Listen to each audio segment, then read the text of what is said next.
evening. What do you want to do tonight? Same thing we do every night, Pinky. Try to take over the world. Visual Festation. How to Visualize and Manifest the Life of Your Dreams by Peter Adams. Narration by Gordon Foreman. Dedication. This book is dedicated to my loving wife, Robin, for whom I am truly blessed and grateful to be lucky enough to have in my life. Introduction. First off, I would like to say thank you for opening this book. I have read hundreds of great works from the ancient to the modern, and many are saying the same message, just in different ways. Everyone has their own style of expressing things, and I will be doing that in my own way through this book. What I have tried to accomplish in this book is to give you a simple overview of how I believe the universe works. From there, my goal is to help you define the life of your dreams. Lastly, I will give you the exact techniques which I have used and from which I have gotten amazing results in my life. I have used these techniques to work with the universe, and I feel as though my life is magical and truly blessed. Everyone is in a different spot in their lives, and if you are reading this book, my guess is that you are looking for some type of change with something in your life. After reading this book, doing the exercises, and using the techniques, you will have what you need to be, do, or have anything you want in this life. There is a disclaimer to that statement, and that is that you must believe beyond a shadow of a doubt that it is possible. To take that one step further, you are going to need to believe that it already exists for you and that it is on its way. The concepts in this book which I have written about are universal, and they are true for everyone. I am not here to challenge anyone's belief system, challenge anyone's religion, or get into a debate about how the universe was created. When I refer to the universe, it may be what you refer to as God, Buddha, source energy, universal life force, or whatever you believe in. The important thing you need to remember is that whatever you choose to call it, it is still true. If you are ready to start creating the life of your dreams, let us begin. Chapter 1. 12 Crazy Goals. Time for a change. I, like many others, got introduced to the self-help industry as a result of being unhappy with the circumstances that existed in my life. I had been downsized as a result of a corporate consolidation, and I was unable to find a replacement job which paid anything near what I was formerly earning.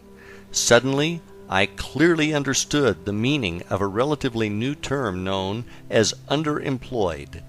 To make matters worse, I was working in a position that was not a spiritual match for my soul.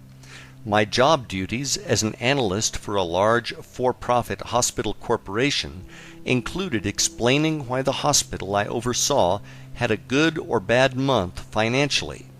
What really bothered me was, if we had a good month, that meant it was a tragic month for the patients and their families.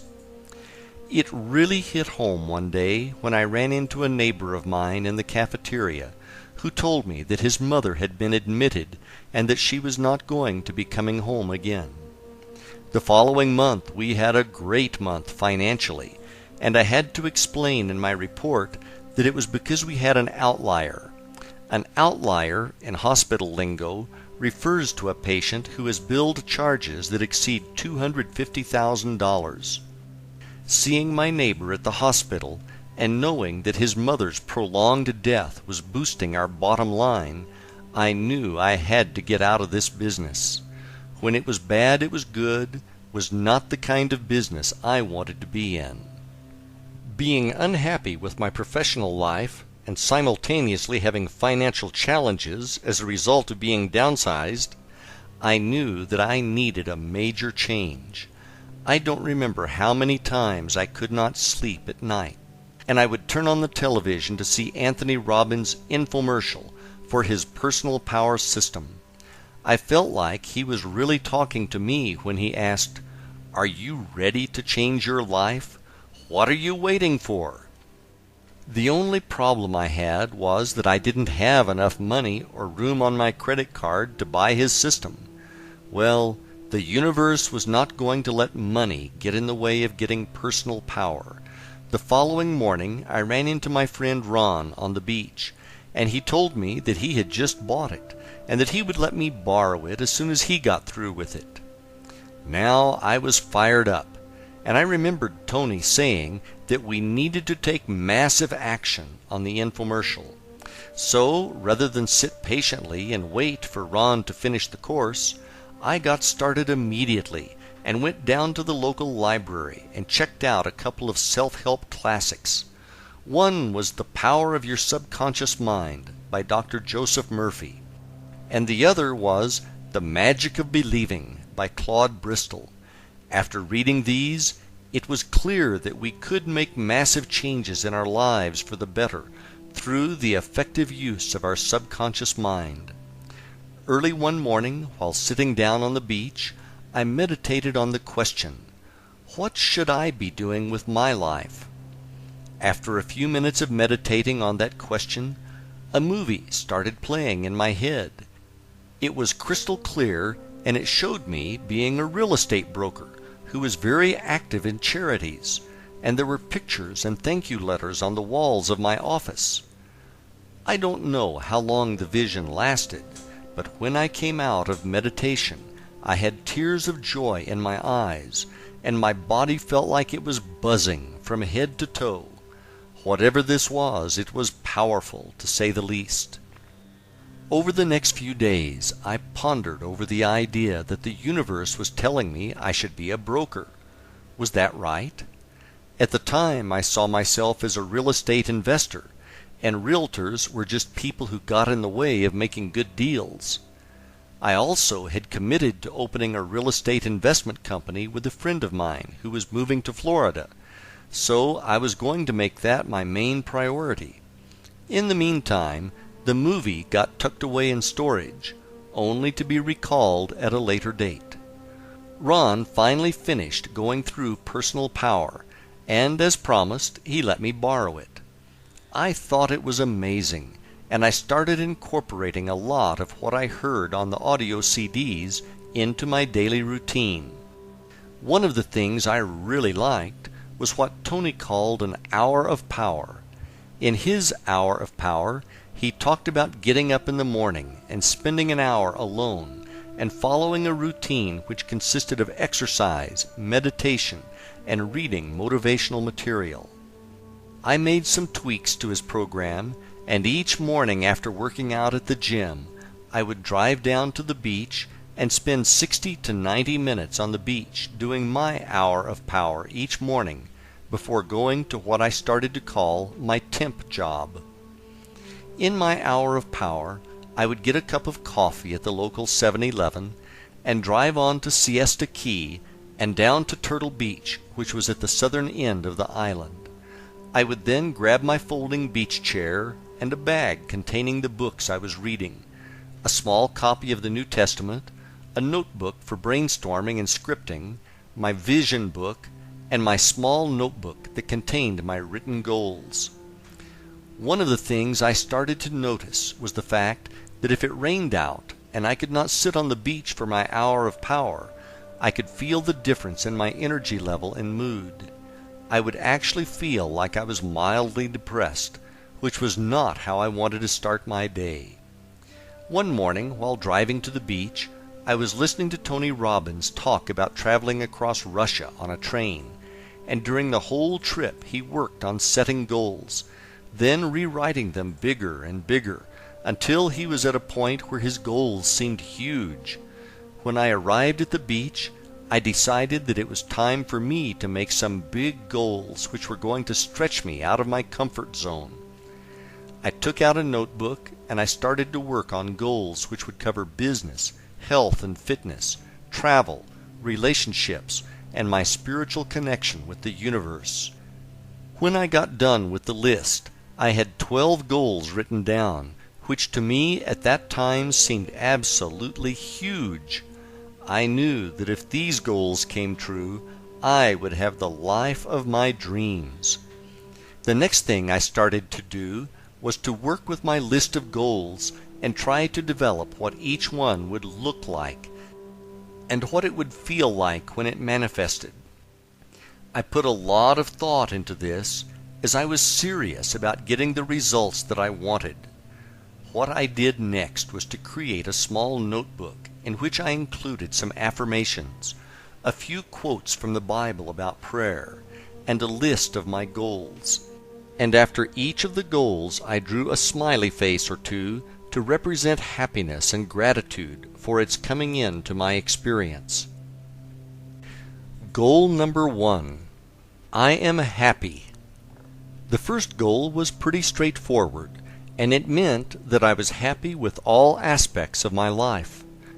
When I would read this goal, I would get into a deep feeling of gratitude for how great it was to be happy, and I would truly experience the feeling of being happy. Goal number 2. I have no consumer debt. The second goal was a real stretch for me at the time because I felt like I was being crushed by consumer debt. I had credit cards that ended up being maxed out as a result of me trying to subsidize my loss of income from the downsizing. I also still owed on student loans that helped me finance my undergraduate and graduate degrees. The payment on the student loans felt like a car payment for a Porsche that would never be paid off, and the minimum payment on the credit cards felt like a mortgage. Between the credit cards and the student loans, I believe I owed roughly $35,000. I wish that was all I owed, but it was not. We also had car payments. Out of necessity, we bought 2 new cars before the downsizing, as the ones we had were breaking down frequently, with major repairs being needed. So add another $20,000 to the mix. Now we are up to roughly $55,000 in consumer debt, and that didn't include our mortgage of $100,000. The one word which best described this feeling I had at the time was hopeless. Well, Tony said think big, so I was taking his advice on this one. To create the visualization for this goal, I would see myself going to the mailbox at the end of the driveway. When I got to the mailbox, I would open it up to find it either empty or just containing some junk mail. I would then feel how good it was not to have any bills in the mail. At the time I set this goal, I got a sick feeling in my stomach every time I went to retrieve the mail in the mailbox, as it would be stuffed with bills, late notices, etc.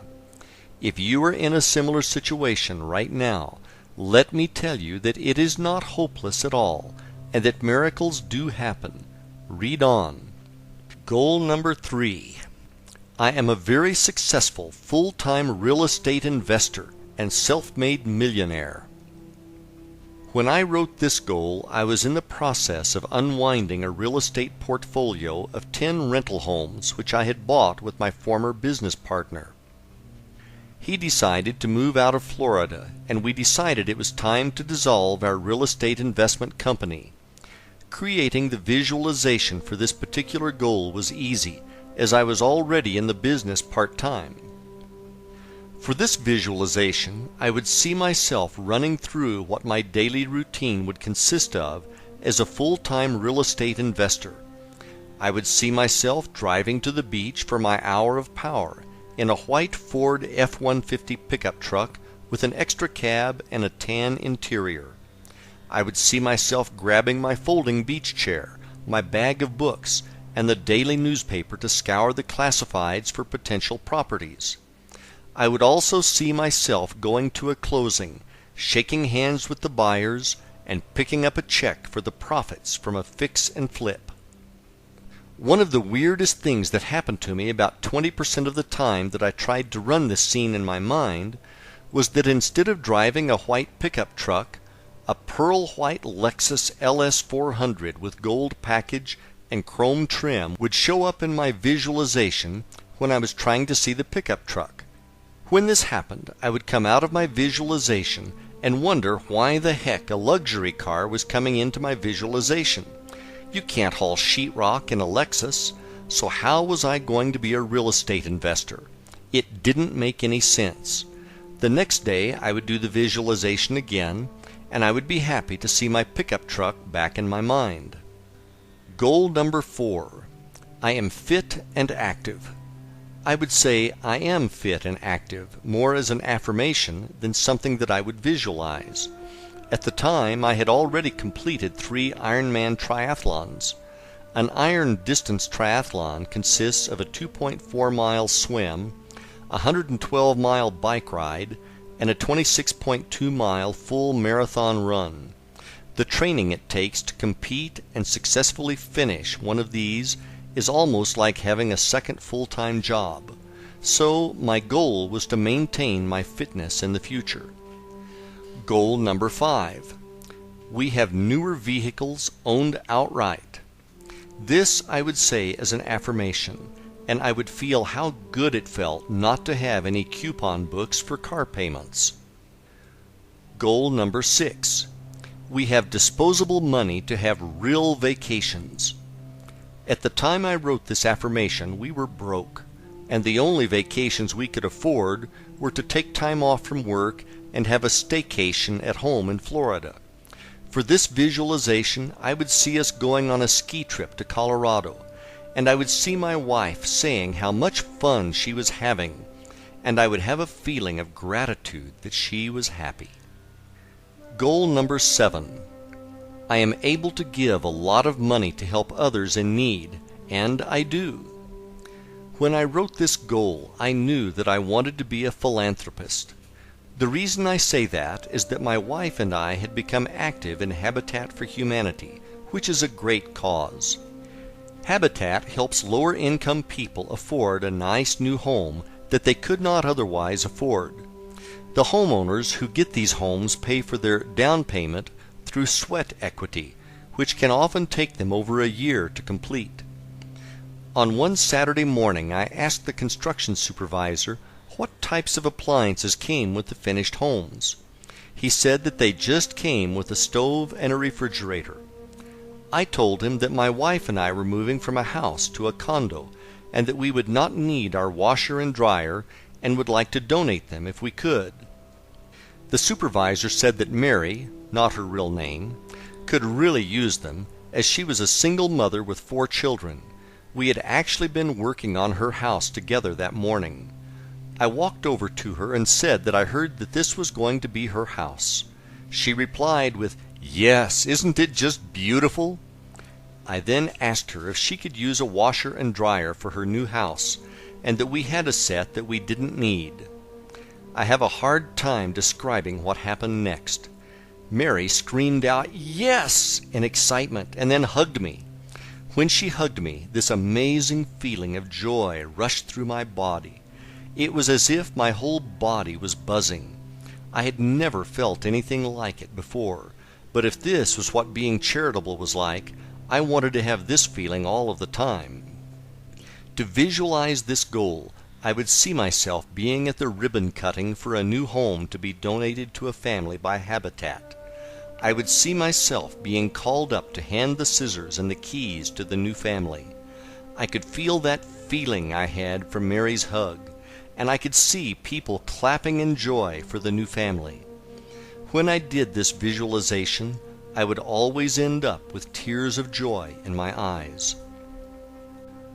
Goal number 8. I live near the beach and have a beautiful home. This I said as an affirmation, and I would have a feeling of gratitude for how happy I was to live near the beach. Goal number 9. I own a large real estate portfolio. I also said this as an affirmation to reinforce goal number 3 of being a full-time real estate investor. Goal number 10. I am trusted by investors and have the ability to raise large sums of money. At the time I wrote this, I only had 2 investors who were really close friends. I would say this as an affirmation with the feeling that this was absolutely true. Goal number 11. I have a great relationship with my wife. I would say this as an affirmation, and I would feel gratitude for having my wife Robin in my life. Goal number 12. I have a great spiritual relationship with God. I said this as an affirmation, and I would feel gratitude for everything in my life, for the things that were on their way. What happened over the following 3 years of writing out these goals is nothing short of a miracle. Writing this down and realizing that this story happened to me inspires me even today.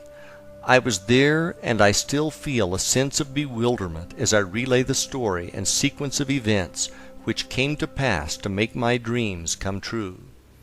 Without further ado, here's how it all played out on the universe's playground. I got a notice in the mail saying that my real estate salesperson license was coming up for renewal, and that I was required to take a mandatory continuing education class if I wanted to keep the license. I decided that it would make a lot more sense if I took a few extra hours and went for the real estate broker's license, and that way I could keep all the commission and could work independently. It was at this point that I remembered the movie that had played out at the beach, which had me being a real estate broker who was active in charities. Now that I was more spiritual, I started to wonder if this was what I should have been doing before.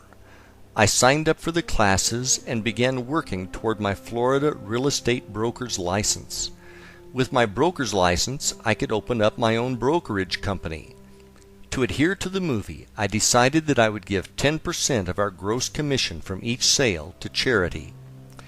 On a Sunday afternoon in Sarasota in the spring of 2003, my wife and I were driving down to the waterfront to have lunch at a restaurant called Marina Jack.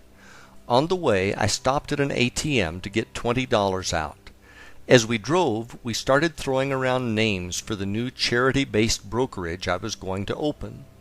We finally settled on the name Benefactor Realty, and we went into the restaurant for lunch. After lunch, we decided to walk along the waterfront park, which had a number of large sculptures on display. As we walked down the sidewalk, a man came up to us and asked us if we could spare any money. He needed $8 so that he could sleep at the shelter and get a meal and a shower. I put my hand in my right front pocket and pulled out $2. I apologized to him for not having more, but he thanked us graciously. As I walked away, I remembered that I had gotten the $20 bill from the ATM and that it was in my back pocket. I turned around and went back to the man and saw that another Good Samaritan was handing him a $5 bill. Telling him that his luck was changing and now he was 2 for 2, I gave him the $20 I had found in my pocket. There was something different about this person. He did not look like the many homeless I had seen before.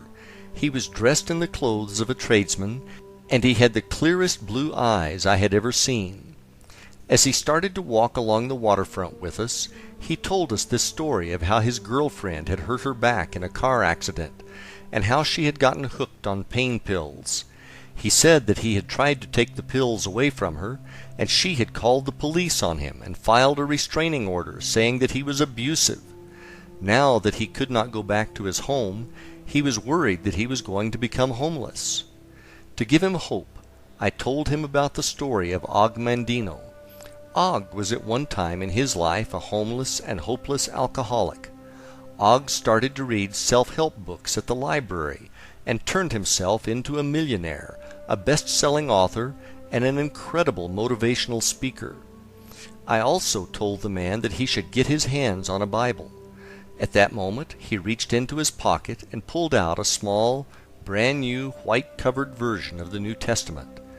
I don't know how I did this, but I went to look for the verse from the Gospel of Mark that I read every day on the beach, and as if by magic I hit the exact page on my first try. I read him the verse, I then went to find the verse from Matthew that I read in my hour of power, and again I hit the exact page on my first try. I read that verse to him, and after telling him that everything was going to work out, I handed him back his copy of the New Testament. He thanked us again and said that we had really helped him out. After I had walked about 7 steps away from the man, I got this rush of energy that I can only describe as what happens on that old television series, The Highlander, when Duncan MacLeod goes through a quickening. I could feel my whole body tingling the way it did the day Mary from Habitat hugged me. All I know is that whole experience was strange, to say the least.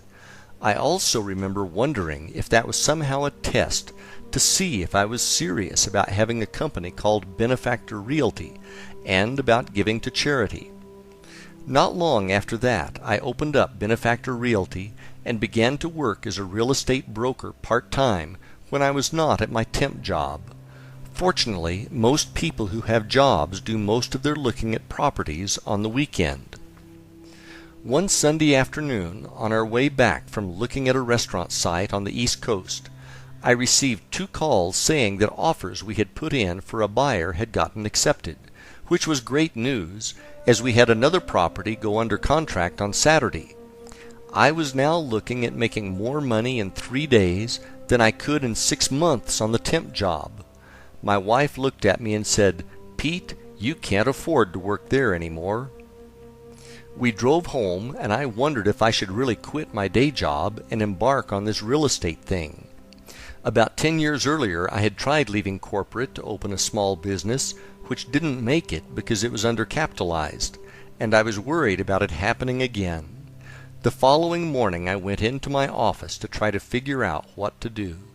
I will never forget the call that changed my life. It was around 10 a.m. on Monday morning when my office phone rang. It was my good friend Bill. I had worked with him, and we had been downsized together by our former, now bankrupt, employer. When I answered, Bill asked me, "What are you doing?" I thought this was weird, so I said, "Bill, you called me at work. What do you think I'm doing?" Bill then said, "That's not what I meant. What I meant was, what are you thinking? Are you thinking about doing something?" I told him that I was thinking about leaving the hospital and selling real estate. He said, "The money is there. The money is there." Bill then told me that he had been meditating at the lake by his house when a message came beaming in from the universe which said that he needed to call me and give me the message that the money is there. You can't make this kind of stuff up. As if getting 3 deals under contract was not enough, now I had the universe calling me on the telephone. Not being one to question the universe, I immediately sent an email to my director to tell him I was going to be resigning. A few minutes later he called me to tell me that he was happy for me, and that he knew it was only a matter of time before I left to do something with real estate. I then went to meet with my original investors and asked them if they would be interested in investing with me again. This time it was going to be as a private line of credit for my new company. They were excited about the new opportunity and wrote me a check on the spot. Bill's words were now echoing again, and the money really was there. Driving back home on my normal route that week, I looked off to the side and saw a pearl white Lexus LS400 with chrome trim and the gold package with the for sale sign on it. I pulled into the parking lot and walked over to the car. It was the car that had kept popping up in my visualizations. It was not a car that looked like the car. It was the exact car. Without hesitation, I called the number on the sign and bought the car. I then got a call from a wonderful tenant we had in a rental property. She called to ask me if I would help her find a house to purchase, as she did not want to get priced out of the market. I said sure, and then I asked her if she wanted to buy the one she was in. She wasn't sure if she could afford it, but I told her I would help her with closing costs, etc. What I hadn't realized was that this property had appreciated by almost $35,000 over a 2-year period since we bought it. In less than a 60-day period, I had opened a new company and left my job, sold 3 properties as a broker, sold the rental house for a windfall profit, and paid off all my consumer debt, including the 2 cars, all the credit cards, and my student loans. This was totally out of the blue, and totally blew me away. My life had completely changed for the better. When I wrote those dozen goals, I never saw any of this coming. I had no idea how it was going to happen. All I knew was that it was my job to keep believing it was going to happen and let the universe handle the details. That same year, my wife and I went on our ski vacation to Breckenridge, Colorado, and 12 months later, we bought a waterfront home close to the beach. With help from the universe, we blew the crazy goals out of the water. There was more to come the following year, and this is going to blow you away. Chapter 2: Winning the Lottery. After an unbelievable year during which all of my goals and dreams came true, I started to think about what else there was that I truly wanted to experience in my life. My life had become almost magical. It was clear that there was nothing that I could not be, do, or have if I practiced faith and used my visualization techniques. Being a triathlete and having successfully completed 5 iron distance races, I started to contemplate the idea of racing in the Ironman World Championship in Kailua Kona, Hawaii, which is often referred to as Ironman Hawaii, or, as it is known in the triathlon world, Kona. Anyone who has ever competed in an iron distance triathlon will tell you that being fortunate enough to compete in the Hawaii Ironman is like winning Wimbledon, the Masters, and the Super Bowl all in one day. Before I get into my next Ironman experience, let me give you some background behind the event. The history behind the Ironman triathlon. The Ironman in Hawaii is a legendary race. It came into being after a group of athletes were drinking beer at the Oahu Perimeter Relay post-race party in 1977. They were debating which type of athlete was the fittest. There was disagreement over who were the most fit athletes. Some said that cyclists were the most fit, others said runners were the most fit, and still others said that swimmers were the most fit. To settle the score, they decided to put it to the test. So they formed a new race that combined the 3 major endurance events they had on Oahu. They combined the 2.4-mile Waikiki Rough Water Swim, the 112-mile Around Oahu bike race, and to top it off, they added the 26.2-mile Honolulu Marathon course. They deemed that the winner of this race would earn the title of Ironman. The first Ironman triathlon was held in 1978. There were 15 brave and also crazy participants who competed in the first race. The really remarkable thing about it was that they did not know if anyone could possibly finish the race. No one up to this point had tried to swim 2.4 miles, then cycle 112 miles, and wrap it up with a full 26.2-mile marathon. There was no cutoff time to any of the events, and the finishers would receive a handmade Ironman statue made out of metal with a cast iron nut for a head. They felt that a nut was symbolic for the fact that they had to be nuts to try to do this. 13 of the original 15 which started the race received the statue, which is absolutely amazing to say the least. In 1982, the race was moved from Oahu to the more rural Big Island of Hawaii. Today, there are a number of Ironman races around the world, and it is a global brand and business. Every athlete who has ever competed in an iron distance triathlon owes a great deal of thanks to these pioneers of the sport. Back to my story. In the early Ironman Hawaii races, you could simply pay a fee and get into the race. Now there are a number of Ironman triathlon races around the world, and the Hawaii race is the world championship for the series. Essentially, every triathlete in the world dreams of competing in this race. Unfortunately, Now you need to be one of the fastest triathletes in the world, or you need to be one of the luckiest to win a spot at the starting line.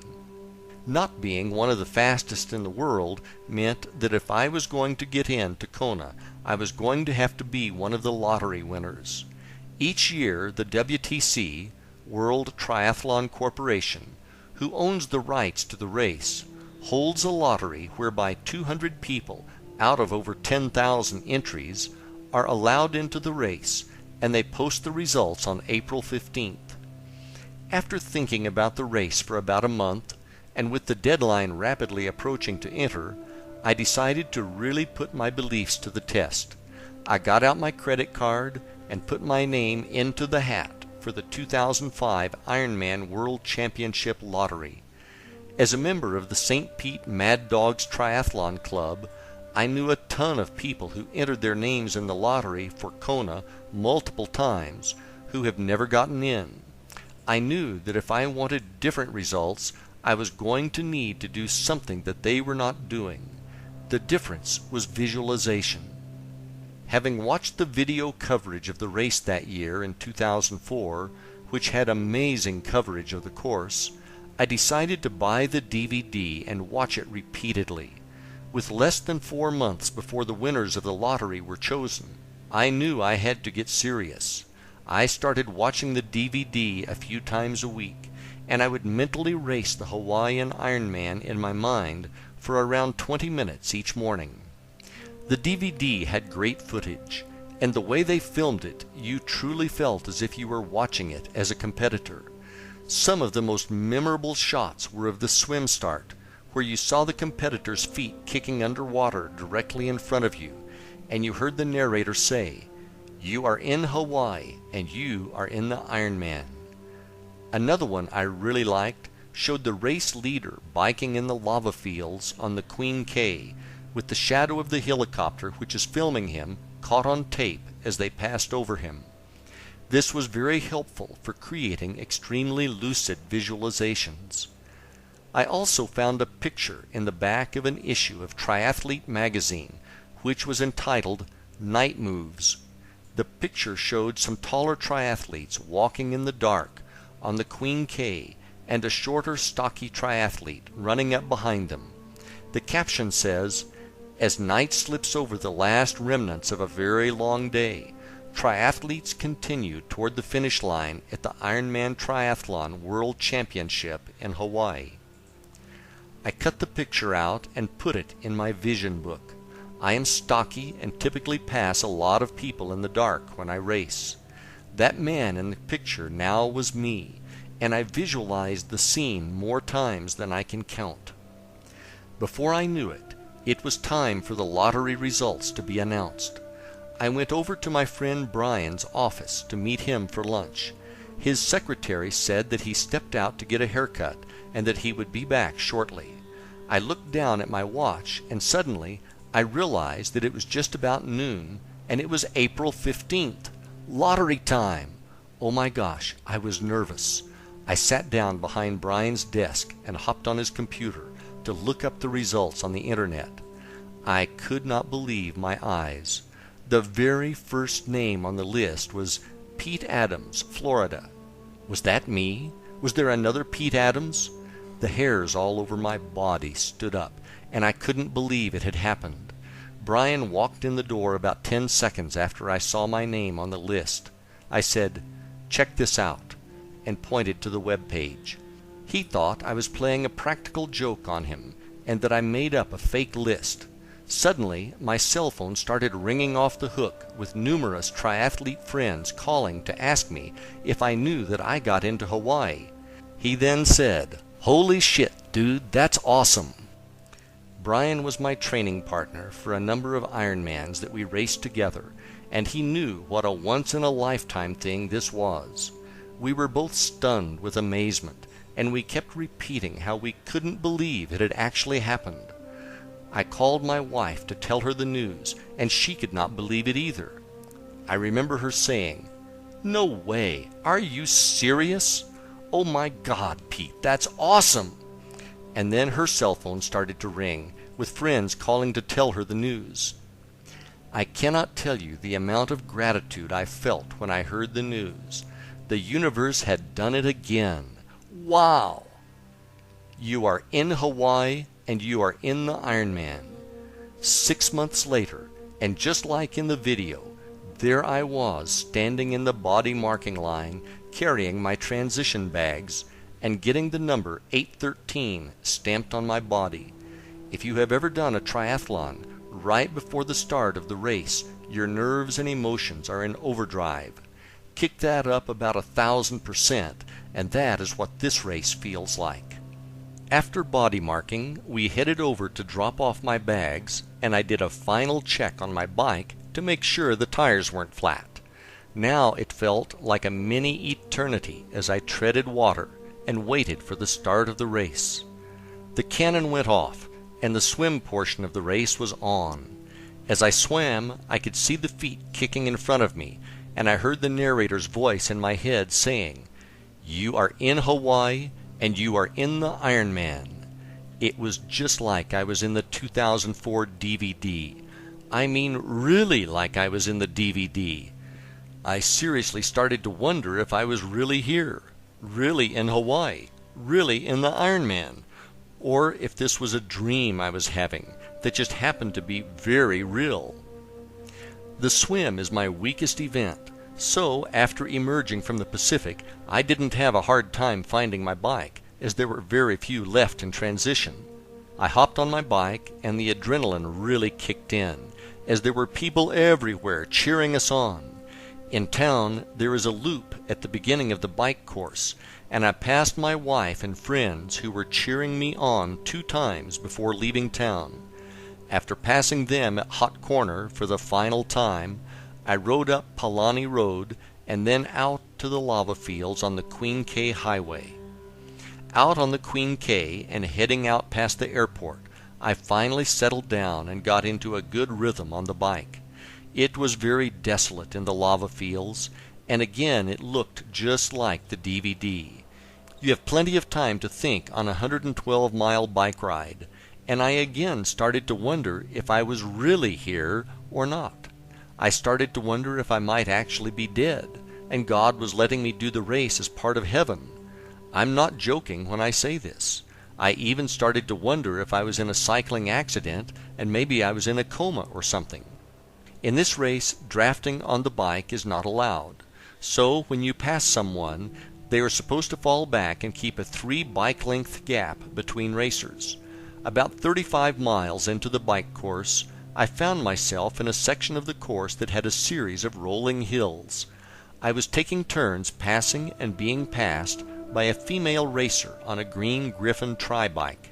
She was lighter than me, so she typically passed me on the climbs, and being heavier, I passed her on the descents. This went on for about 10 minutes, and then I rode up next to her and she looked over at me.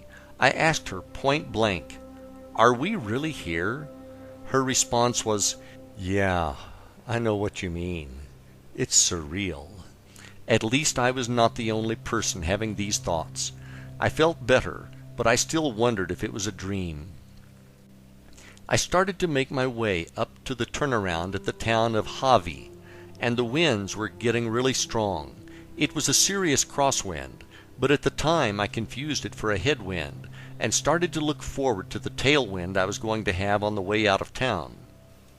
After stopping at the bike special needs station and eating my Ironman racing meal of choice, boiled ham and white cheddar cheese on white bread with yellow mustard, I hopped back on the bike to make my return ride back to Kona. Heading out of Hawi, I realized there was no tailwind waiting for me. Instead, it was headwind part 2. I was now pedaling my brains out and only going 17 miles per hour downhill. I should have been going around 40 miles per hour down a hill like this. Now I was starting to worry about making the bike time cutoff. I finally made it back to Queen K and back to the lava fields. When I was making the turn, I saw a racer who had a different style bike hydration system. It looked more like a tank. He hadn't hit the winds on the climb to Hawi yet, and I felt sorry for him. All I could think was that I was glad I was not that poor bastard. I didn't know it at the time, but his name was John Blaze, and he was known as the Blaze Man.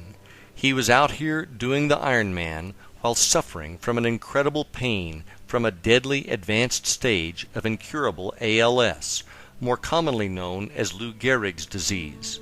He had a special hydration system because he could not catch bottles at the aid stations, as the disease had taken away his ability to grab and hold things. John was a spokesman for ALS and was an amazing human being. John made it to the finish line that day in Kona. Unfortunately, a few years later that horrible disease took his life. Heading back through the lava fields, all I could think about was how much easier it was on the way out.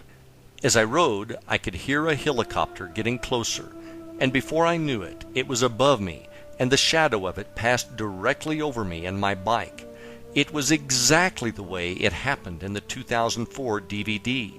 The only difference was that I was not the race leader. The shadow thing freaked me out, and now I was almost convinced that I was not here. After more wind and many more miles of lava fields, I finally got back to town.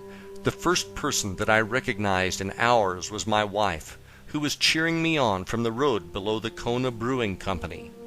It was so good to see her, and she was cheering me on and saying, "Looking good." For a moment, the pain in my back, neck, legs, and buttocks temporarily lessened, and I headed down to T2 to put on my running shoes and start running the marathon. I rolled out of transition and headed up to Hot Corner, where my wife and friends were cheering me on like I was going to win this thing. I actually felt pretty good, and I shook off my bike legs in just a few miles. I took a couple of turns and ran up Alihi Drive, going past Island Lava Java, which was absolutely packed with cheering fans. The view of the surf crashing across from Lava Java was absolutely awesome, and I felt much gratitude and gave thanks to God for letting me be in Hawaii and do the Ironman. After a few more miles, I saw Sarah Reinhardson running toward me. She was like a rock star out here, complete with her own van with a film crew. Everyone knew her name and went crazy. For those of you who don't know who Sarah is, she was a lead story in the 2004 Ironman DVD. Sarah is a challenged athlete who as a child had a tissue disease and had to have her leg amputated above the knee when she was very young. In 2004, she attempted to be the first above-the-knee amputee finisher of the Hawaii Ironman. If you watch her story on the 2004 DVD, you'd better have some Kleenex handy, because it is a real tearjerker. In the 2004 race, Sarah didn't make the bike time cutoff and was not allowed to continue on. In 2005, she was back in the race with a fitted bike from Trek with the words "Unfinished Business" painted on the frame. When Sarah and I passed for the first time, I knew that she was going to make it this time. She was running strong, and she had a smile on that made everyone around her feel good.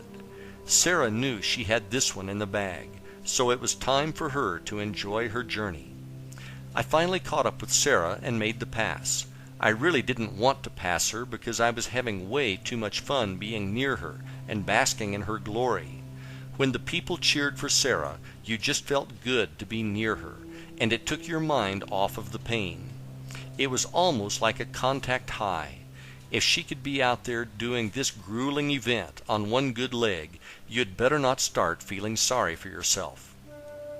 After heading out of town and watching a beautiful sunset over the Pacific, I started out toward the airport and the infamous Energy Lab. At this time of day, the Energy Lab was not viciously hot, which it is famous for when the pros come through. On the way out, I got to see Sarah again.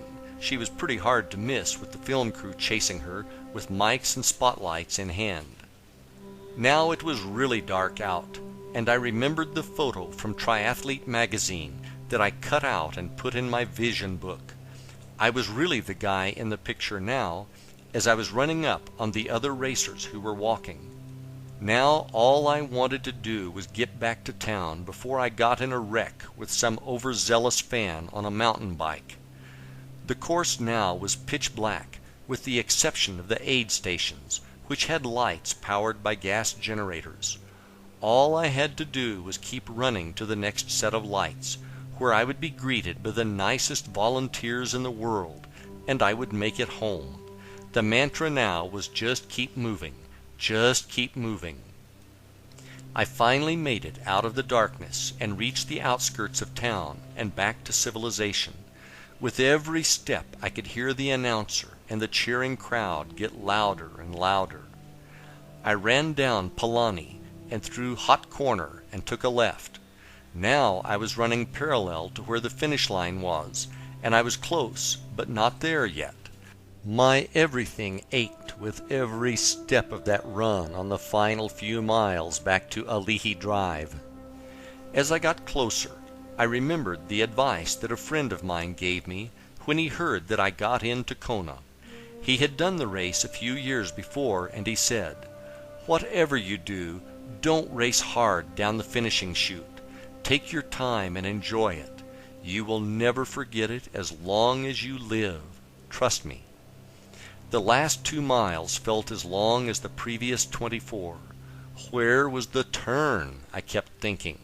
Finally I saw a police officer blocking traffic, and I knew that was where it was. It is about time, I thought, and I turned right and ran downhill onto Ali'i Drive. What was to happen next was one of the most memorable things that has ever happened to me.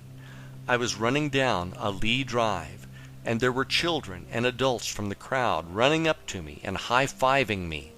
They wanted to share in this incredible moment, and it felt absolutely amazing to have them there. I finally arrived at the entrance to the finishing chute, and I could see the finishing line in sight. I have been to a lot of races, but I have never seen anything like this. People were jammed in the bleachers, screaming and cheering. The finishing chute had people lined up shoulder to shoulder on both sides, screaming and banging noisemakers. There was so much energy here that you probably could have lit up a city with it. It is something you have to experience in person to appreciate.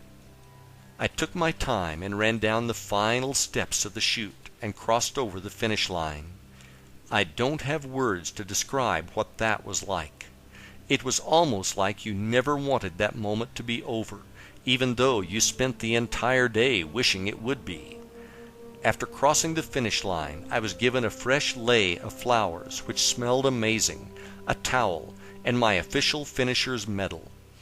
A moment later, I was greeted by Robin and friends at the finish line who wanted to help me out in any manner possible.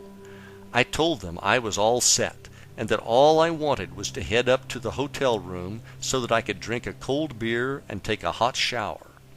As I made my way through the crowd of spectators, everyone I passed said "Great job" or "Congratulations," and all I could do was say thank you. Thank you to all the fans. Thank you to all the volunteers. Thank you to the original 15 racers from 1978.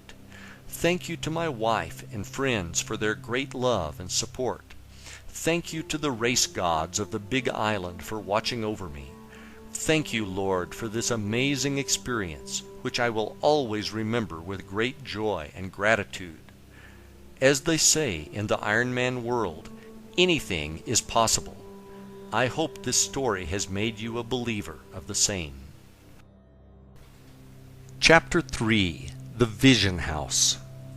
In the spring of 2004, my wife Robin and I watched a story on the Travel Channel on Breckenridge, Colorado. I had written in one of my journals one morning on the beach that one of my goals was a ski vacation in Breckenridge under my places to travel list. A few months later, I was talking to my new friend Doc, whom I met through a real estate course, who had lived in Colorado. I mentioned that I wanted to check out Breckenridge, as I had seen a special on TV. Doc said that he had a timeshare in Breck and that we could use it, as they didn't think they would get out there that year. I went home that evening and told Robin about it. Suddenly, I ran out to the trunk of my car and found the notebook from the beach and showed it to Robin. "We are enjoying our ski trip to Breckenridge."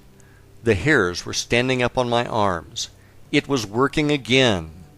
We ended up not taking the timeshare, but instead booked the week we wanted before Christmas. We are now having real vacations.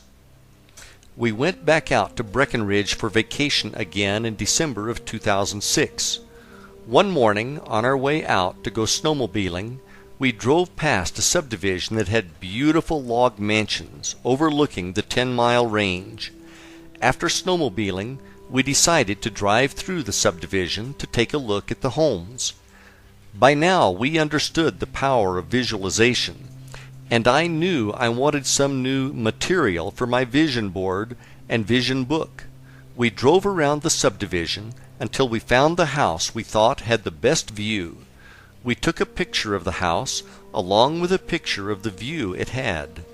After arriving home, I had a friend of mine print them off in color, and I put the two pictures in my vision book. These pictures to me represented my ideal scene, because if we lived in a house like this as our second home, we obviously were very successful. What I would visualize was that I would be having conference calls with our asset managers, and after these meetings I took the afternoon off to either go skiing or play golf, depending on the season. Many times, if I found myself unable to sleep, this was the visualization I would use to burn into my subconscious mind before falling back to sleep. I probably did this visualization over 500 times. In the summer of 2010, we decided to escape the Florida heat and work remotely from Breckenridge, Colorado. We found a very small furnished cabin to rent off of Craigslist that was only about a mile from the subdivision where we took the pictures in 2006. That summer, we rode our mountain bikes through the subdivision and took more pictures. We really loved that summer out in Colorado, so we decided to look for an annual rental. After going to a yoga class on one Friday afternoon in July, Robin returned home to search the internet for an annual rental. After an hour or so of searching various websites and not finding what she was looking for, I suggested that she check out Craigslist. On the second page of ads, she found a home that sounded very interesting. She started looking at the pictures and she said, "Pete, you have got to see this house." I walked over to where she was working on her computer, and when I looked at the pictures, I realized it was the house in my vision book. The hairs on my arms stood up when I saw the pictures. I was in complete amazement. I asked Robin who the contact person was for the ad. She told me the name, and for some reason I knew I had heard the name before. I did a search on the name in my email, and I found the name connected to an ad off Craigslist for a garage apartment I had inquired about back in March of 2009. I asked the owner if she could send me some pictures of the apartment. She did, and once again the hairs went up on my arms when I looked at a picture taken out of a window, and the view was almost identical to the one I had in my vision book. Now I realized that my vision house had come in not once, but twice. I replied to the email from March 2009, and we called the owner and set up a meeting with her on the following morning to see the home. She gave us the physical address, and we drove by the property a few minutes later because we could not wait to see if it was the same one. 5 minutes later we knew beyond any shadow of a doubt that it was the same house as in my vision book. We couldn't believe what was actually happening. The next morning we drove back over to meet with the owner and to get a tour of the house. The owner was very nice, and we spent 90 minutes meeting with her over coffee, learning about their beautiful home. I don't know if I can describe the feeling of total awe and amazement that was going through my mind and body as we toured the house. Looking out the windows and seeing the same view I had been seeing in my visualizations was almost overwhelming. We talked with the owner regarding what a strange coincidence it was for us finding each other twice off Craigslist in 2 different years on 2 different ads. We didn't mention the pictures from 2006, the vision board, or the visualizations of doing conference calls with the asset managers, etc. We were worried that she would think we were delusional and had stopped taking our medication or something. We told her that we were interested and asked her to send us an application. We then drove off to go mountain biking in Colorado Springs, and the rest of the day we kept asking ourselves whether or not that had really happened. It was so unbelievable that it was almost too much to comprehend. It proved that creative visualization worked. I mean, really worked. These experiences were manifested, and it had nothing to do with fate or coincidences or whatever. We all have the power to create the life and circumstances in our lives which we desire. I hope that you have found my experiences to be an inspiration to you. Chapter 4: Quantum Physics and Energy. Quantum physics is a very complicated subject, and I honestly cannot say that I am an expert on the topic. Rather than make this a technical discussion on quantum theory, I prefer to simplify it for you. In short, everything in our universe, when broken down into the smallest building blocks, is one thing, and that is energy. Everything you see, feel, taste, etc. is composed entirely of energy. You may never have thought of this before, but you are also comprised of energy. If you looked at your body through a very powerful microscope, you would see that, at the smallest level, you are in fact energy. To take it one step further, your spirit or soul, whichever feels more comfortable to you, is also energy. In this case, it is divine energy. Is it a wave or a particle? Quantum physics is the study of subatomic particles, the smallest building blocks of matter, and how they react. One of the most fascinating things that scientists discovered is that when they measured subatomic particles, depending on the test performed, the result was that the particle could either be a particle or a wave.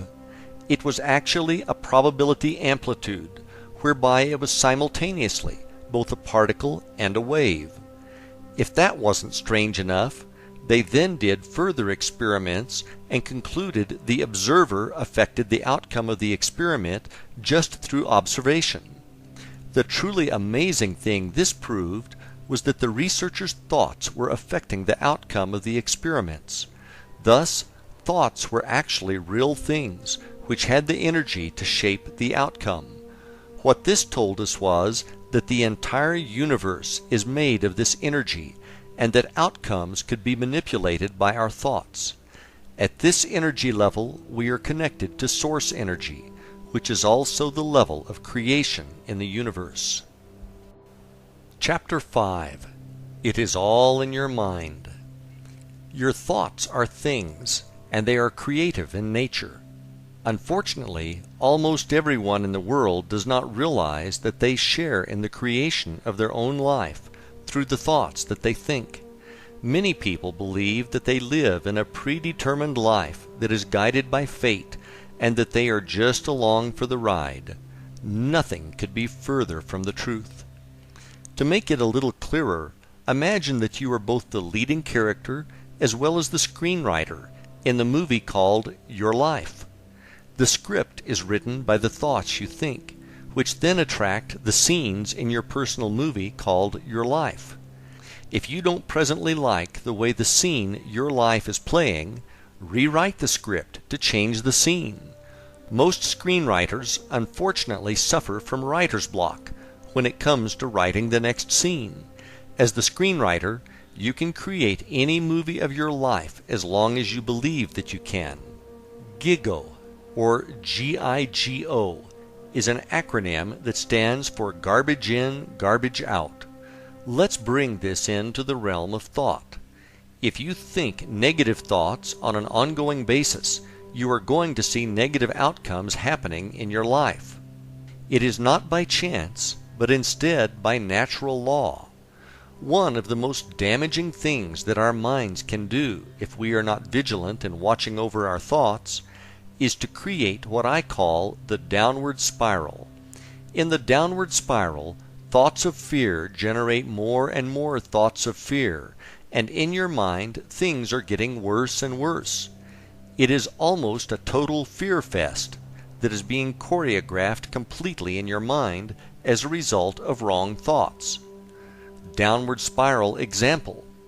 An example of this could be a salesperson who is worried about making his or her quota. The salesperson starts to think ideas like this: if I don't make my quota, they are going to fire me, and I won't have a job. If I lose my job, then I won't be able to find another one. When I can't find another job, I'm going to lose the house. When I lose the house, I will lose my family, and no one will love me anymore. I will then be homeless and die from fill in the blank, all alone. Now the movie escalates into a full-blown tragedy, and the salesperson is feeling as if this reality is actually happening. The stress of these negative thoughts could then translate into lost sales due to reduced effectiveness from insomnia.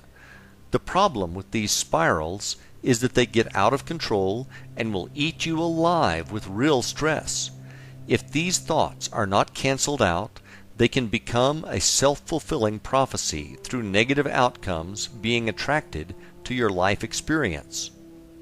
Whenever your mind starts trying to play the spiral, you immediately need to forcefully say, "Stop!" You are the one who is in control of what you are going to think, and it is not going to be things like that. Period. Remember that nothing good can ever come from thinking negative thoughts, so decide now to purge them from your being. Thought barriers and misguided beliefs. It is not my intent to give everyone a prepackaged excuse as to why they are not living the life of their dreams through what I am going to say next.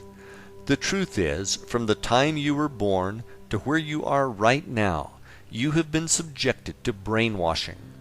This brainwashing took place when you did not even realize it was happening.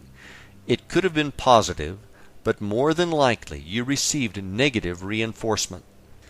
Most likely, the greatest amount of brainwashing you received came from your parents, and the brainwashing continued to be administered by relatives, friends, community, religion, formal education, etc.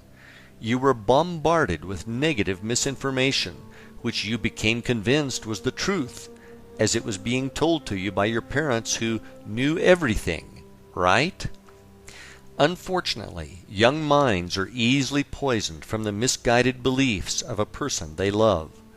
The greatest tragedy is that these false beliefs continue to exist at some level in your mind.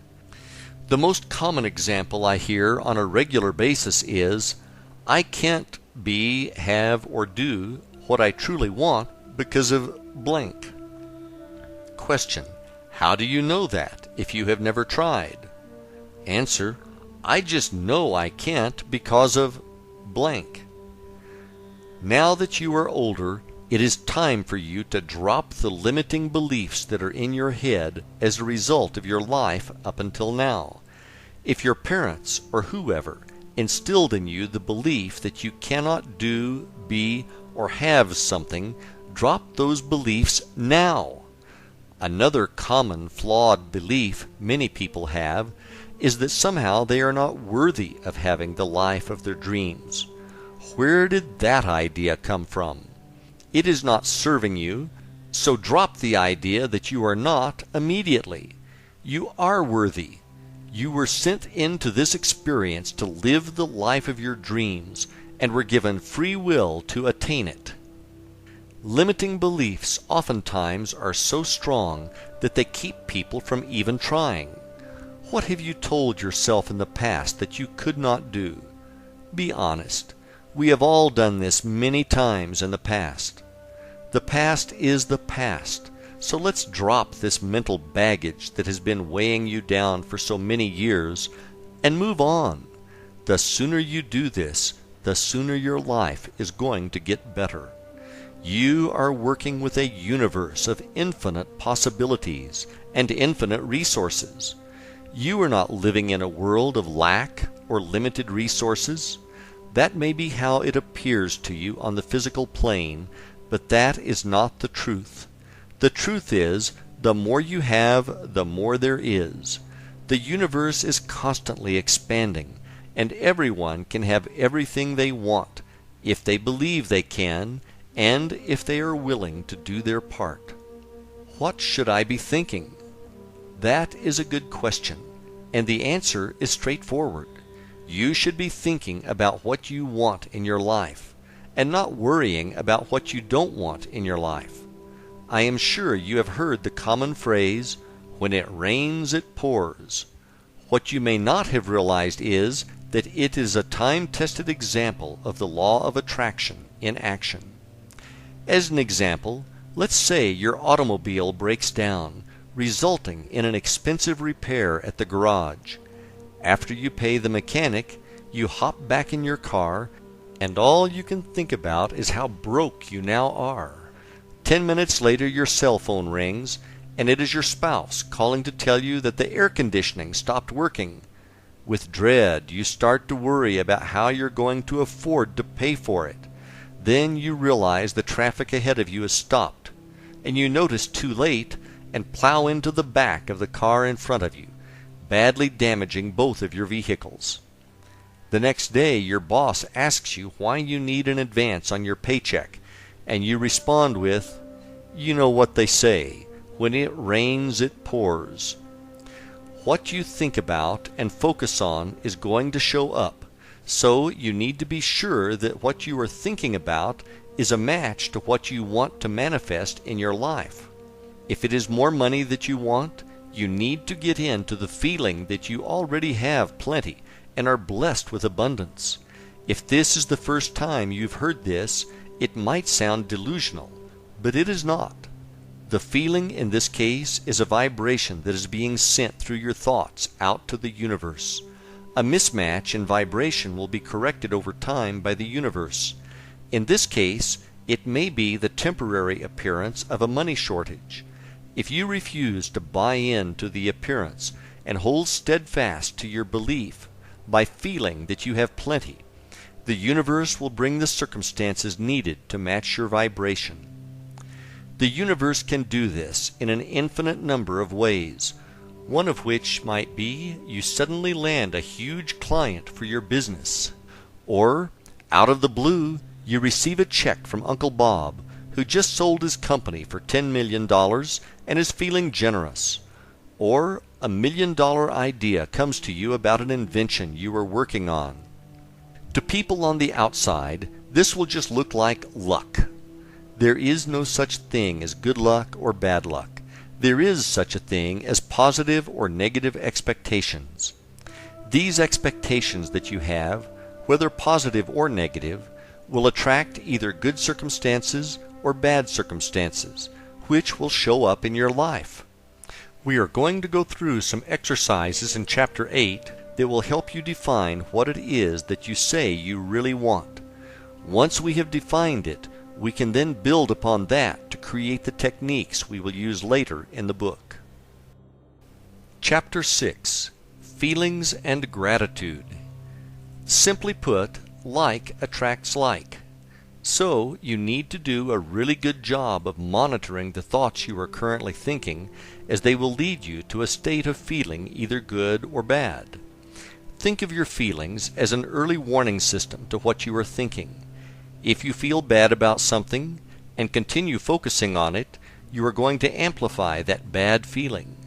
Through amplifying that bad feeling, you are going to attract into your life more of what will make you feel bad. That is absolutely not going to be a favorable thing for you when you get more and more things to feel lousy about. One of the best examples I have heard about the law of attraction is this. Imagine that the universe is a giant mail-order company, and the way that you place your orders is through the thoughts you are thinking. On the other side, imagine that there is a shipping clerk filling your order. The shipping clerk does not know if size 8 will fit you. All the clerk knows is that is what you ordered. Therefore, it must be the size you wanted. Sometimes these orders get shipped to us with bonus extras, which could be really good or really bad for that matter, based on what we are thinking. The good thing about all of the orders we place is that they can be canceled before they are shipped through a change in our thinking. The best thoughts by far that we should be thinking are thoughts that give us a feeling of gratitude. Through feeling gratitude, we are telling the universe thank you. When we feel gratitude, we are connecting directly to source energy through love, which is the most powerful force in our universe. When you express a true feeling of gratitude to the universe, you are doing a lot more than giving thanks for your current blessings. You are also setting the stage for more good things to be brought into your time-space experience, so that you have more and more to be grateful for. When you express gratitude for the things that have not yet shown up in your experience, that is even more powerful, as you have now taken a goal or an intention and converted it into a form of prayer. One of my favorite passages from the Bible that addresses this is from the book of Mark, chapter 12, verses 23 and 24, when Jesus says, "For verily I say unto you, that whosoever shall say unto this mountain, Be thou removed, and be thou cast into the sea, and shall not doubt in his heart, but shall believe that those things which he saith shall come to pass, he shall have whatsoever he saith. Therefore I say unto you, what things soever ye desire when ye pray, believe that ye receive them, and ye shall receive them." That is one of the most powerful statements ever told about how to create whatever it is that you wish to experience. Jesus is telling us point blank how to create miracles in our lives. Many people equate the word miracle to something that is incredibly large, such as taking a few fish and a couple of loaves of bread and feeding thousands of people. That is not what I am saying at all. A miracle could be that you are in a terrible car accident and walk away from it without a scratch. Another could be that a medical lab test comes back negative, or that money from an unexpected source shows up precisely when you need it. These are all miracles, just on a smaller scale than, say, parting the Red Sea. The process I described above as giving thanks and having gratitude for the miracles that have yet to appear in your life puts these miracles in motion. One of the biggest things we need to address here is that you don't get caught up in the hows. You don't need to know how the miracle will manifest. All you need to do is believe that it will, and be grateful for it now. If you start thinking or worrying about how it is going to happen, or what if it doesn't happen, you are watering down your faith that it will, and you are providing resistance to the event manifesting in your experience. The hows are to be left to the universe to solve, not you. The universe connects all the circumstances that lead to the fulfillment of your miracle. So stay out of the way and let the universe do its job. By the way, you are going to love the results. Chapter 7. Ask and it is given, and your role as a co-creator. There have been numerous books, this one included, and recently a movie, all about the law of attraction and the process of creation.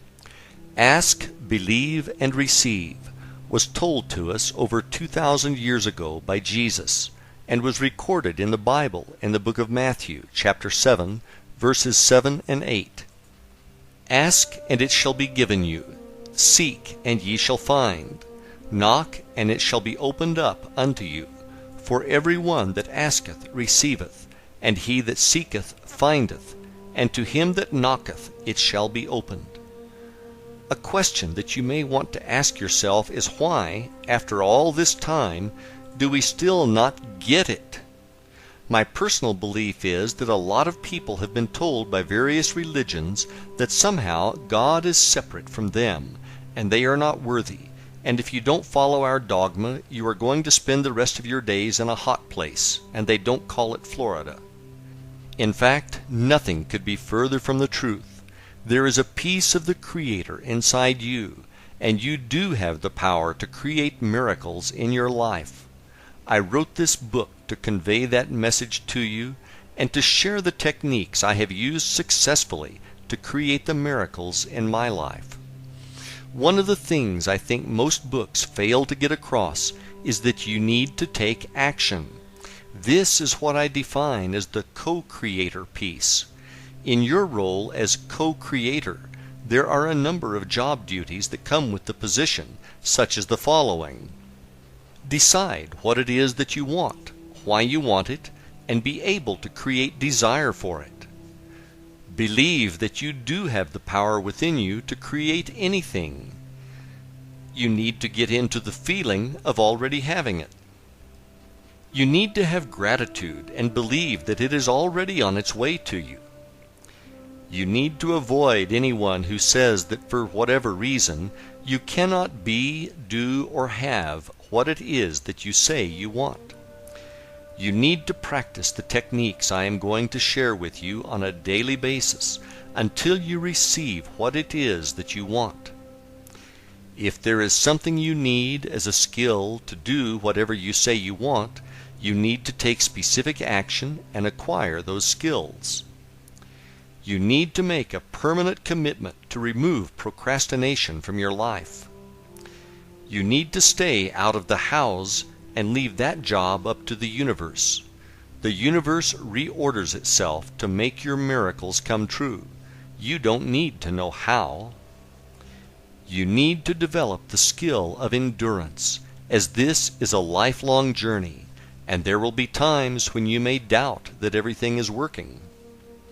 If you fulfill your duties as co-creator, you will have whatever it is that you say you want.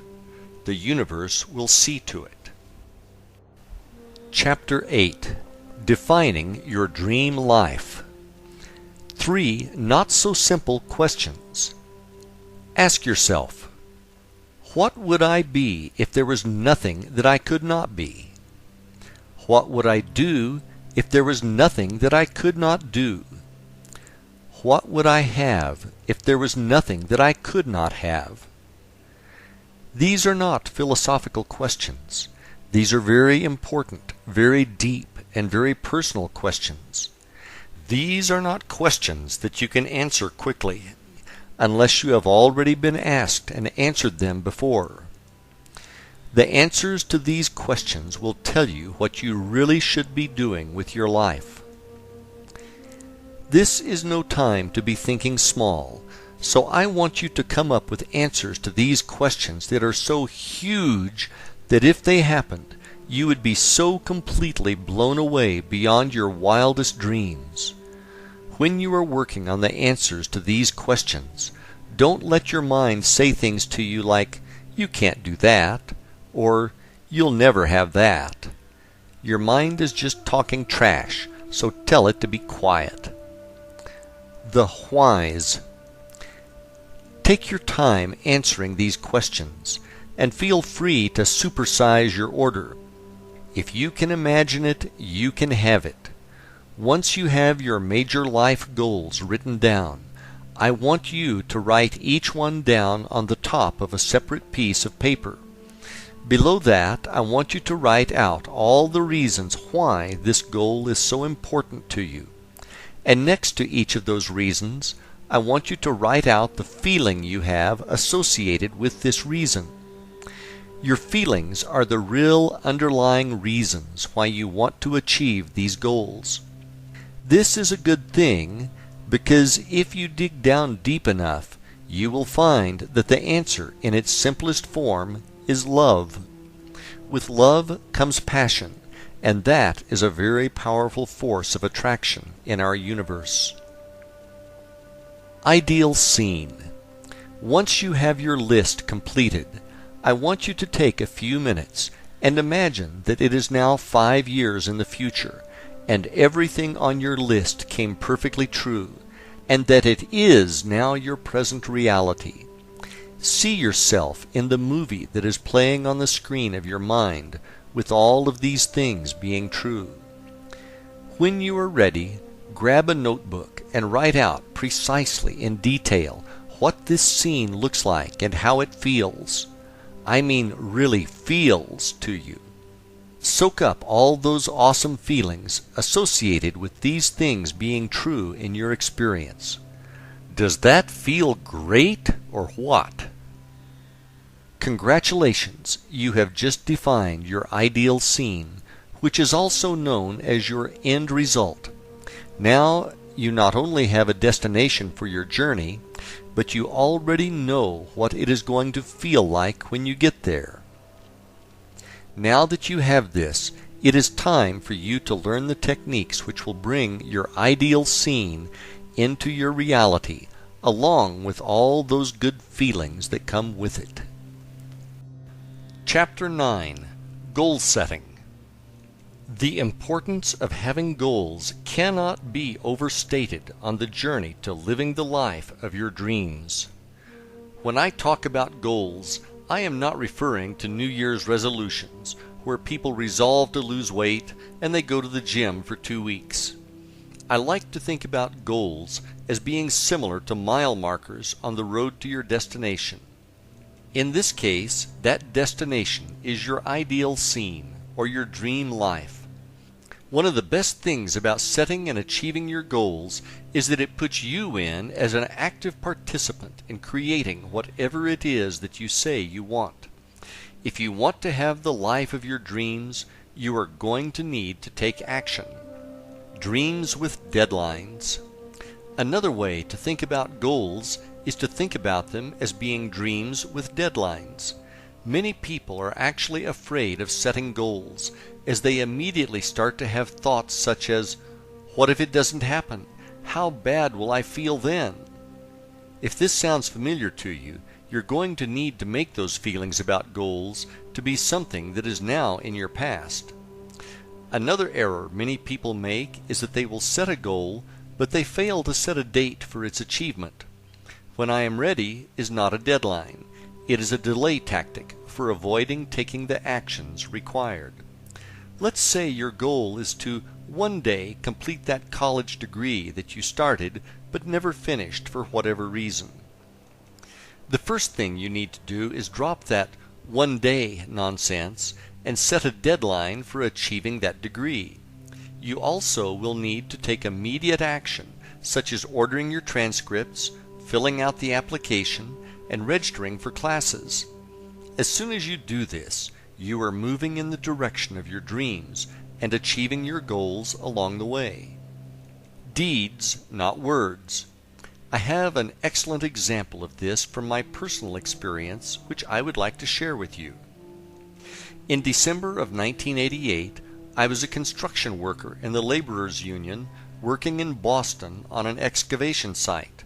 The weather this particular day was lousy, half raining and half snowing at the same time. I was in my 20s, and I was working with another laborer who was in his 50s. The two of us were shoveling gravel with yellow rain gear on, and it was pure misery. The gravel was wet and heavy, and by the morning coffee break my lower back was already hurting. After the short break, it was back to the rock pile to try to survive until lunch. I will never forget this day as long as I live. We were taking turns shoveling the gravel when suddenly I looked up in horror and realized that I was looking at myself in 30 years. It hit me like a sledgehammer. What the hell am I doing? I've got to do something about this, and I've got to do it now. The rest of the day I worked on my action plan while I shoveled away. It was time to go back to school. I had attended a community college briefly 4 years earlier and left before the end of the semester to go make big bucks in construction. I decided to take the next day off from work so that I could visit the college and see if they would let me back in. They said no problem and gave me an application and the spring course catalog. I then called one of my friends to get the number of one of his friends who was a shift manager at a hazardous waste plant to see if there were any night openings. My timing could not have been better. He said he was looking for a couple of people and hired me on the spot. That spring I started taking classes part-time as a freshman at the community college. At the same time, one of my friends was a first-semester junior doing a cooperative learning assignment at a stock brokerage firm. 5 years later, I earned my bachelor's degree, and 2 years after that, I had my Master of Science degree. After those same 7 years, my friend was still only a junior and talking about taking classes to complete his degree, and I had graduated twice. The major difference was that I took immediate action instead of just sitting around talking about it. When you make the commitment and take action, the universe will bend over backwards to help you achieve your goals. Words, not thoughts. Your goals need to be written, and you need to review them on a daily basis. Simply put, if they aren't written, you don't have them. Writing them down forces you to define clearly what it is you are going for. For your subconscious mind to assist you with achieving these goals, they need to be clear. Through writing them down, you are able to give your subconscious mind clear instructions. I personally suggest having a laminated card which you can carry in your pocket at all times, so that your goals are with you at all times. What I found helpful, and which added power to my goals, is that I added some short prayers to the opposite side. Another technique that I have used in the past is to rewrite my goals every morning. When you do this, it feels as if you are reinforcing your commitment to their achievement. Can you believe them? Your goals also need to be believable to you. Don't confuse this with the idea of knowing how they are going to come to fruition. That is not what I am saying. What I am saying, though, is if you create a really big goal, one which is beyond what you can get your mind to believe can happen, it is too big for you at this time. What will happen is that you won't be able to achieve the feeling that it has come true. As you set goals and achieve them, you are going to gain momentum and set bigger and bigger goals. One of the ways you can work on ramping up the size of your goals is to work on your faith. If you can truly believe with utmost certainty that your goals are already accomplished, you can pretty much ask for anything because you will be unstoppable. The why is as important as the what. When you create your goals, make sure you know why you want to achieve them. The reasons why you want to achieve these goals need to be powerful. If they are not powerful, you will not be able to generate a burning desire to have them fulfilled, which is necessary. This burning desire is also known as passion. If you don't have passion for what it is that you say you want, simply put, it won't happen because the energy is not there. With passion for their fulfillment, you will be able to generate very strong feelings of gratitude for their coming into your experience ahead of time. This is a crucial step in the process of manifestation. In the present. Lastly, when you write out your goals, you must write them in the present tense. What I mean by that is, when you write them down, write them as if they have already manifested. Let's say one of your goals is to finish college. You would write that goal down as, I am a college graduate, rather than, I am going to finish my degree. The difference between the two statements may seem subtle, but it is huge. The first one puts it in the present as already being done, while the latter places it as a possibility in the future. All of your goals need to be written in the now, and as already being a reality. Doing it this way, you will be able to generate the belief and the feeling of gratitude for it already being done. Chapter 10. Vision Books and Boards.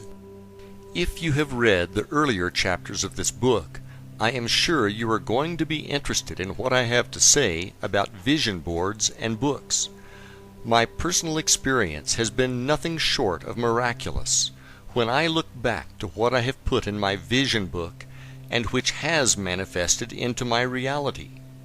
In case this is your first exposure to vision boards and books, I will give you a quick explanation on how to create one. I will then tell you how I used one to successfully help me manifest things into my physical reality. Let's create one.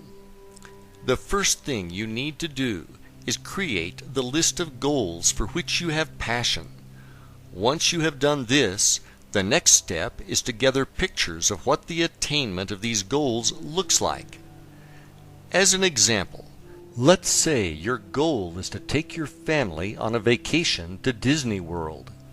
What you could do then is to get some marketing brochures from Disney which are filled with photos of families having a great time at the park, and cut out the pictures of the families having fun. More than one picture is preferable, as it will give you more material to work with. Once you have these photos, you can fasten them to either a book or a board or both. Take your time doing this and make sure you find the best pictures you can. Remember, this is your life we are talking about, and okay is not going to cut it. So make sure you find pictures that you can look at and generate the feeling of truly having what the picture represents to you. Where faith and belief is such a crucial part of the manifestation process, I highly recommend finding some spiritual verses that resonate with you and adding them in as well. In my vision book, I have some powerful verses from the Bible which I typed on my computer and printed out. I then inserted them into transparent sleeves and then placed them in a 3-ring binder. What I found to work best with me was to alternate the pages of verses with the pages of the pictures. Feel free to customize your book to what works for you. Inside your book, you will also have your written goals, which must be written in the present tense. One really good way to do this is to write them as affirmations or as I am statements. Let's assume that you are single and your goal is to be in a loving relationship. You could write your goal out as I am so happy to be in a loving relationship.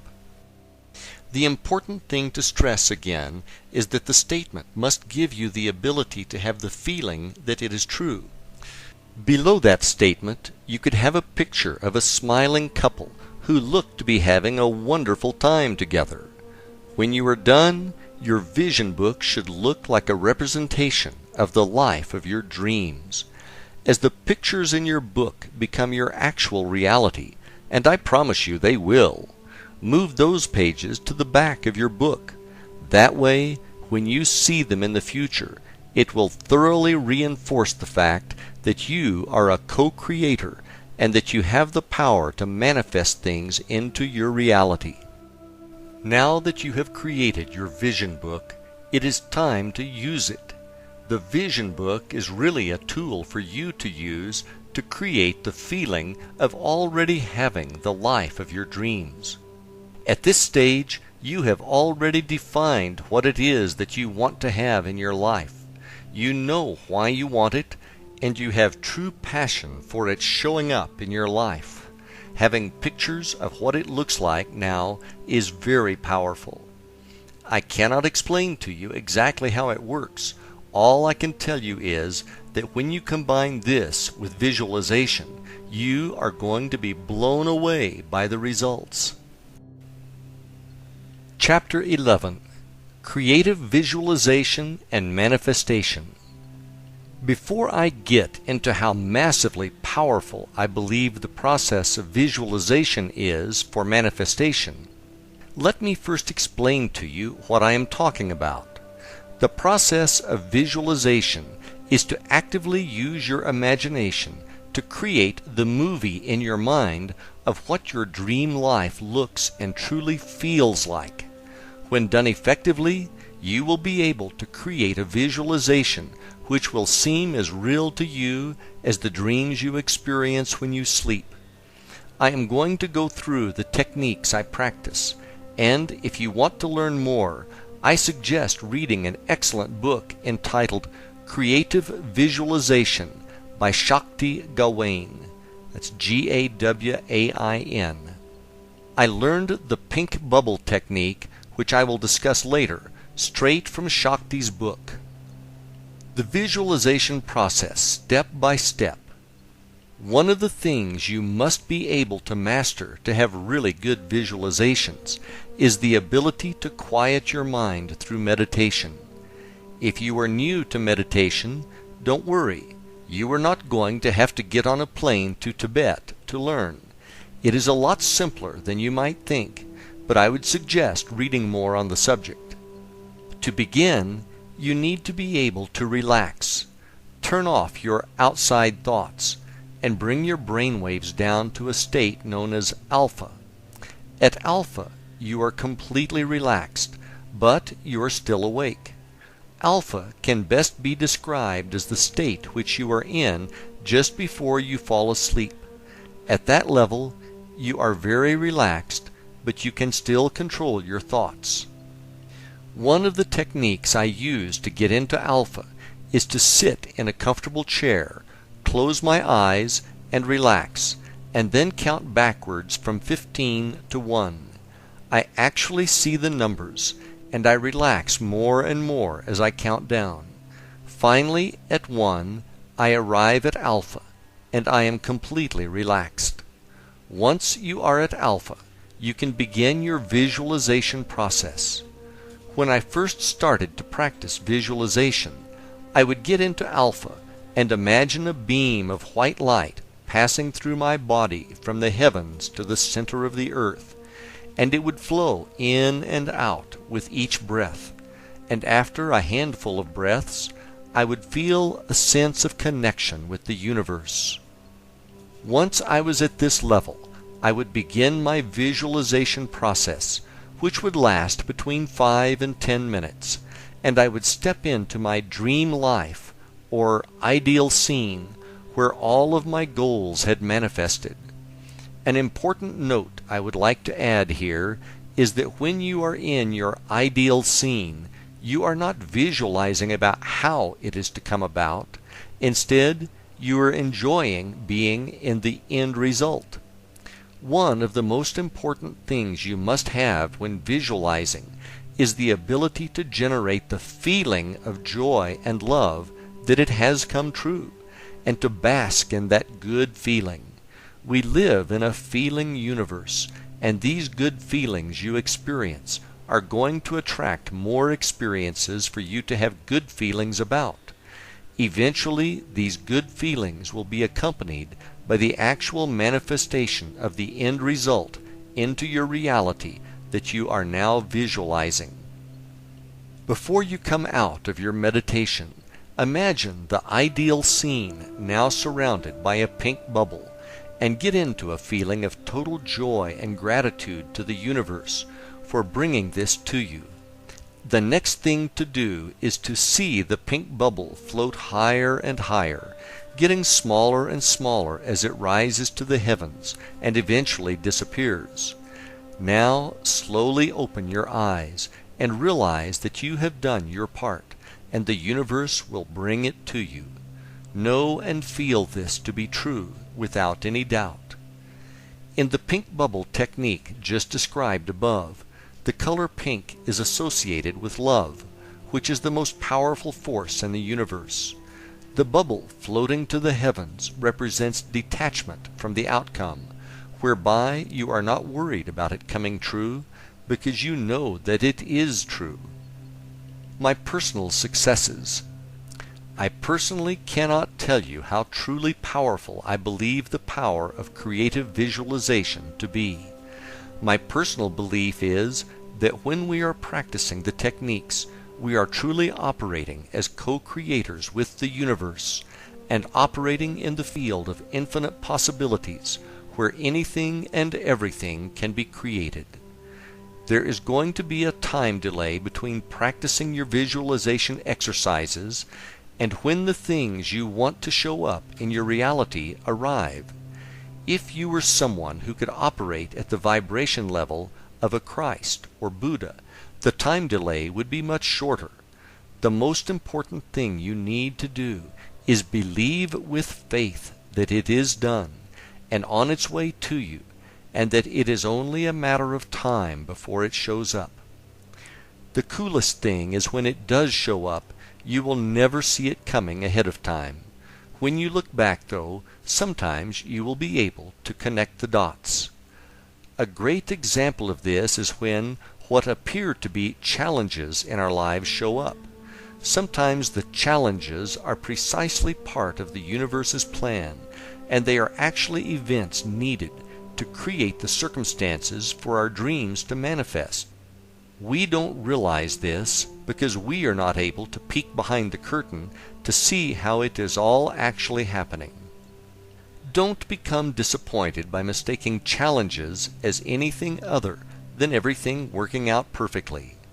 When your dreams manifest, and they will, you will see that it was all part of a master plan to get you where you say you wanted to be, do, or have. Acting as a co-creator and through using creative visualization, I have and continue to manifest miracles in my life. If you regularly practice visualization, the miracles that show up will be yours. And is that going to feel good or what? I do need to make you aware of something before we close this chapter. Sometimes, for whatever reason, you are going to have days where you seem unable to get into the zone and will have difficulty visualizing. On an occasional basis, this happens to me as well. Don't worry about it. When this does happen, and it will, just work on one of the other techniques, such as scripting, which we will discuss in the next chapter. This will keep you on track and focused on your path to the life of your dreams. Chapter 12. Scripting. Scripting, which is sometimes referred to as journaling, is a great technique I use regularly to get into the feeling that my dreams have manifested. It is a really easy exercise to do, and it is great when you are pressed for time. There is something very powerful about writing words down on paper. It is especially powerful when you are writing them down while simultaneously having a feeling of gratitude. It only takes a few minutes, and you can generate some amazing feelings of truly having it now. It is important that you find a quiet place to write without distractions.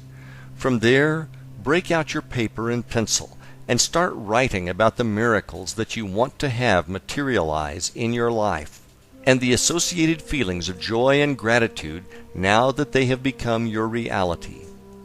You should be able to generate the same level of feelings when you are scripting as you do when you are having a good day visualizing.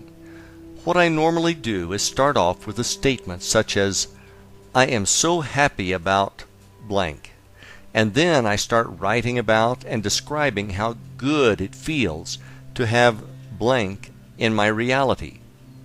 Sometimes I will focus on practice scripting on one of my goals.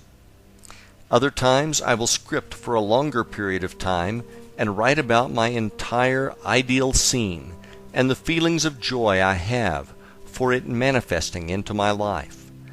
Don't worry about your penmanship or spelling when you are doing this exercise. What is more important is that you can get into the flow and just let the words and feelings come out. Never feel as if you are forcing the words to come out, and never think or write about how it is coming to you. Remember, you are writing in the present tense, and it has already happened. A brief example. Let's say one of your goals is to have a cabin in the mountains. Here's how I might write about it. Wow! I cannot believe how much I love spending time at our new cabin next to the lake. I love meditating next to the crystal clear, pristine waters every morning. I feel so at peace here. The kids are having such a great time swimming that I can barely get them to come out of the water to eat. The sunsets over the lake are absolutely beautiful, and I love the cool evenings here. Lord, I cannot thank you enough for my beautiful cabin. I love being here so much that I never want to leave. Thank you, thank you, thank you. If you have done this exercise correctly, when you are done writing, you should really be basking in a feeling of joy and gratitude. Another method of scripting is to imagine that you are writing a letter to a very close friend or loved one, and you are telling them all about the miracles that have happened to you. The more detailed you can be about your feelings and the experience, the better. You can use scripting to improve any area of your life that you wish to change. One of the things that I do when I am scripting is to add the pink bubble visualization technique when I am done writing, thereby releasing it to the universe to manifest it back to my reality. Chapter 13. Affirmations. Affirmations are powerful statements that you repeatedly say aloud back to yourself. The idea behind them is to put your subconscious mind to work on bringing these affirmations into your reality. The affirmations are always written or said in the present tense, and they are always positive. Your subconscious mind does not recognize the words no and not, so do not use them when you create your affirmations. Let's say one of your goals is to lose 50 pounds and to get back down to your ideal fit body weight of 130 pounds. Rather than creating an affirmation that says, "I am no longer fat," a better way would be the following affirmation: "I feel great maintaining my perfect weight of 130. Some people have had great experiences with saying their affirmations while staring at themselves in the mirror. The technique which resonated best with me was to add this specific language to my affirmations. At the beginning, I would add the words, "In an easy and relaxed manner, in a healthy and positive way, I am now," then state my affirmation. And then I would close with, "In its own perfect time, for the highest good of all concerned, this or something better is now manifesting on my behalf." I have to credit Mark Allen for this technique, which I learned from reading his book, The Millionaire Course. Example: one of my actual affirmations. In an easy and relaxed manner, in a healthy and positive way, I am now building financial success which is beyond my wildest dreams. In its own perfect time, for the highest good of all concerned, this or something better is now manifesting on my behalf. This was one of the affirmations I created back during the time I was working on my 12 crazy goals.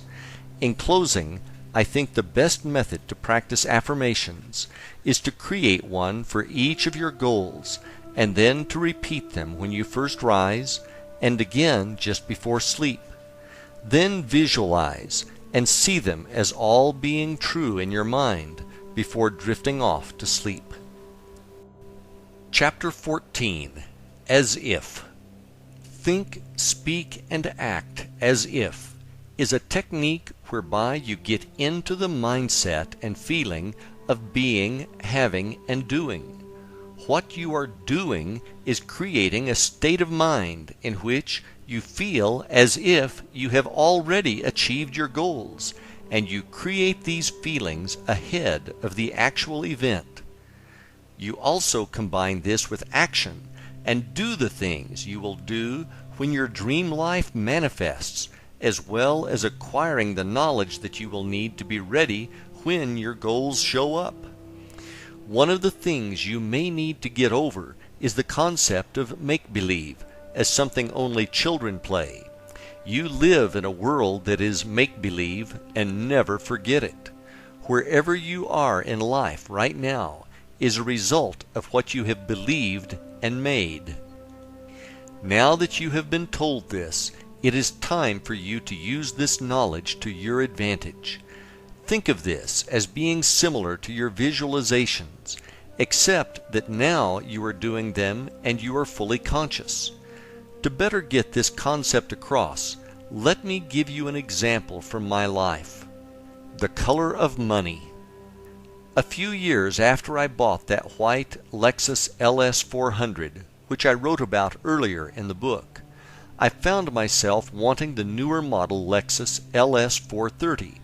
I put a lot of miles on the LS 400, and I loved the car, but it was starting to wear out after I put about 180,000 miles on the odometer. One of the things I liked best about the newer LS 430 was that they added a wood insert into the steering wheel and dashboard, which really dressed up the interior. Knowing the power of being a co-creator, I drove down to the local Lexus dealer and picked up one of their sales brochures, which had a bunch of great pictures of both the exterior and interior of the car. I then cut out the best picture of the car and put it in my vision book, and I put the brochure in my Hour of Power bag, which I brought to the beach each day. After a while, I really knew what my new car looked like. When I would walk off the beach and get back to the LS 400, I would imagine that I was opening the trunk of my LS 430, and I would get into the feeling of how great it felt to have this beautiful car with a fantastic interior. Another thing I would do is to visualize and see in my mind's eye the wood accent interior of the LS 430 while driving the LS 400. This technique worked best when I would drive in the early morning before sunrise. Another thing I would do to get ready for the LS 430 was research on various internet sites to figure out what the true market value was for each year. I would then shop for LS 430s on eBay Motors, and I would look at all the pictures that the sellers posted on their ads. When I saw one that I liked, I would take it one step further and plug the information into another site, which would give me a valuation based on the year, options, and mileage. I really liked my LS 400 as it had reached out and found me, so I felt loyalty to her.